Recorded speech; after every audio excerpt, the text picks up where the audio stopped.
I think when you go see this movie, a movie about Queen, you want to hear Freddie's voice. I want to hear Freddie's voice, and that's what's going to be featured as much as possible throughout the film. I want to give the audience a song that they can perform. What's the lyric?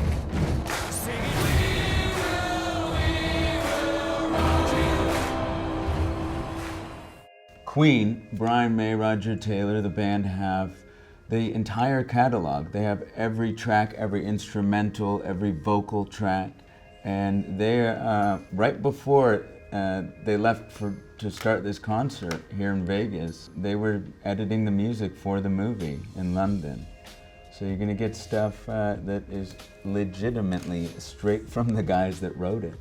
We all went through boot camp. We all really put in the hours and grafted to try and get some kind of.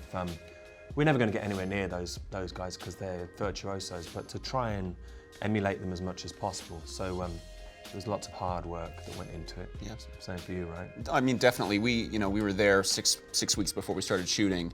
I was doing bass lessons 5 days a week, learning their entire catalog. I also had like a small background in guitar before we started and hadn't picked up bass much, although I lied about that like any self-respecting actor.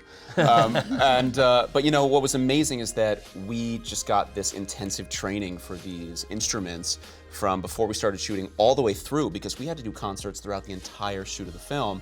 And we had this great moment near the end where there's a scene where John Deacon's writing Another One Bites the Dust. The band has this friction, and we actually had to play it like on the day, and they just turned us on. Like they were like, "We've heard you guys play, we're just gonna turn it on." So that was actually us playing in that moment. And it was so surreal because at one point Rami came up to me, he's like, "Hey, when do you want me to come in with the lyrics?" And I said, "Oh, well, I'll just go off of your cue."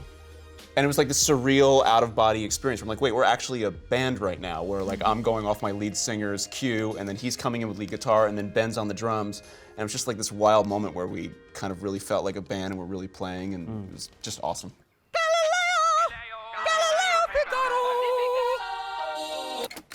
How was that? Higher. Can you go a bit higher? If I go any higher, only dogs will hear me. Try.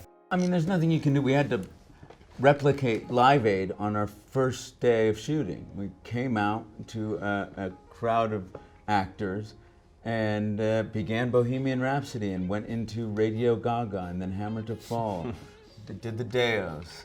And then we did Crazy Little Thing Called Love, and We Will Rock You. We are the champions. And We Are the Champions. And we had to do that step for step identically to the band. So you can call it faking it as much as you want, but we did it. We did it all the way through. And even though we were playing to a backing track on the day when we were doing concerts, when we were rehearsing, we'd try as much as we can to plug in and rehearse together as if we were a real band, because it's really important to feel that connection to each other, to know that you've got to be listening to each other, and that really informs the way then that you move and interact with each other. So. And I mean, so many people are going to be like real musicians and in love with Queen. They're going to want to see that you can really play the songs. So we really had to make sure that even if it was to playback, that we were there note for note, like playing it the way we're supposed to be. I mean, we just were lucky that if we screwed up, no one would hear it.